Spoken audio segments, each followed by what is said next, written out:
nama saya M. Fazil Fakrullah. Perkenalkan, nama saya Kori Aldian.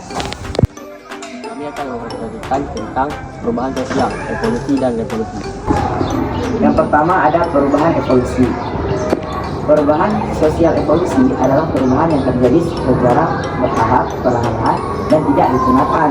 Perubahan ini biasanya terjadi karena adanya penyelesaian masyarakat terhadap kondisi baru yang timbul seiring waktu, seperti perkembangan teknologi, pertumbuhan penduduk, atau kontak dengan negara lain. Nah, ciri-ciri perubahan evolusi yang pertama bersifat lambat dan bertahap, kemudian tidak direncanakan, terjadi begitu saja sebagai konsekuensi dari perkembangan masyarakat. Kemudian biasanya tidak menimbulkan konflik atau guncangan yang berarti karena masyarakat punya waktu untuk menyesuaikan diri. Kemudian berlangsung dalam jangka waktu yang lama. Bentuk-bentuk perubahan sosial. Yang pertama ada bentuk unilenial, yaitu berpendapatan bahwa semua masyarakat akan melalui tahap perkembangan yang sama dari sederhana menuju kompleks dan pada akhirnya akan sampai pada tahap akhir yang sama. Kemudian teori evolusi universal, yaitu menyatakan bahwa perubahan sosial terjadi secara evolusioner tetapi tidak harus linier. Masyarakat berkembang dari bentuk sederhana ke bentuk yang lebih kompleks, namun tidak harus melalui urutan tahapan yang sama. Setiap masyarakat bisa memiliki jalur evolusinya sendiri. Kemudian yang ketiga ada teori evolusi multilinear. Teori ini lebih spesifik. Ia tidak berusaha menemukan satu pola universal, tetapi hanya meneliti dan menjelaskan tahap-tahap perkembangan tertentu dalam lembaga-lembaga masyarakat. Contohnya memiliki evolusi sistem pemerintahan dari persekutuan menjadi kerajaan, lalu menjadi negara republik. Contoh dari peristiwa perubahan evolusi ini yang pertama ada perubahan dari masyarakat agraris ke masyarakat industri, dan kini ke masyarakat informasi atau era digital. Kemudian perubahan model komunikasi dari surat menyurat, telepon rumah, ponsel, hingga media sosial. Dan yang terakhir pergeseran nilai dalam keluarga, dari keluarga besar yang tinggal satu atap ke keluarga inti. Yang kedua merupakan perubahan sosial secara revolusi. Perubahan sosial secara revolusi adalah perubahan yang terjadi secara cepat, drastis, dan menyangkut dasar-dasar atau fondasi kehidupan masyarakat. Perubahan ini seringkali direncanakan atau planned dan dapat menimbulkan guncangan bahkan konflik secara berlangsung sangat cepat. Ciri-ciri perubahan sosial: yang pertama, berlangsung sangat cepat. Yang kedua, bersifat direncanakan.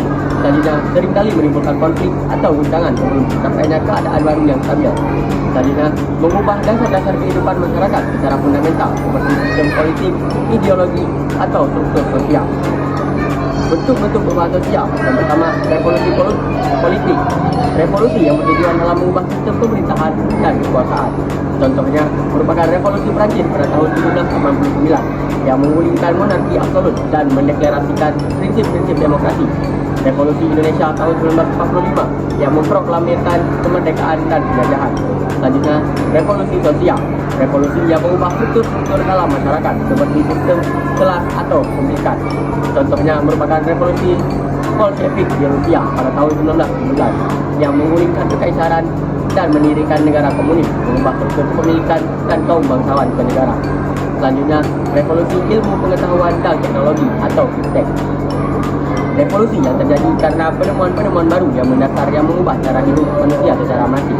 Contohnya merupakan revolusi industri pada abad ke-18 dengan penemuan mesin uap, revolusi digital pada abad tahun 20 atau 21 dengan penemuan internet dan komputer. Cara terjadinya revolusi adalah adanya keinginan umum untuk perubahan, adanya pemimpin atau kelompok yang mampu memimpin masyarakat. Pemimpin tersebut dapat menampung dan merumuskan keinginan masyarakat menjadi suatu program, serta adanya momentum yang tepat, misalnya krisis ekonomi, kekalahan perang, atau ketidakpuasan mental. Kemudian ada perbandingan antara evolusi dan revolusi. Yang pertama, yaitu kecepatan lambat dan bertahap, cepat dan mendadak. Yang kedua, perencanaan tidak direncanakan atau spontan direncanakan. Kemudian, yang ketiga, dampak sosial umumnya tidak menimbulkan guncangan, sering menimbulkan konflik dan guncangan. Kemudian, cakupan perubahan parsial pada bidang tertentu menyeluruh menyangkut dasar masyarakat. Dan yang terakhir ada waktu jangka panjang dan jangka pendeknya. Contohnya perkembangan teknologi, komunikasi, revolusi industri, dan proklamasi kemerdekaan. Ya. Kesimpulannya adalah kedua bentuk perubahan ini, baik evolusi maupun revolusi, adalah realitas dalam dinamika masyarakat. Meski terlihat berbeda, keduanya seringkali saling terkait. Sebuah revolusi besar seperti revolusi digital pada awalnya mungkin dimulai dari akumulasi perubahan-perubahan evolusi kecil dalam bidang sains dan teknologi selama puluhan tahun sebelum akhirnya mencapai titik ledakan yang mengubah dunia.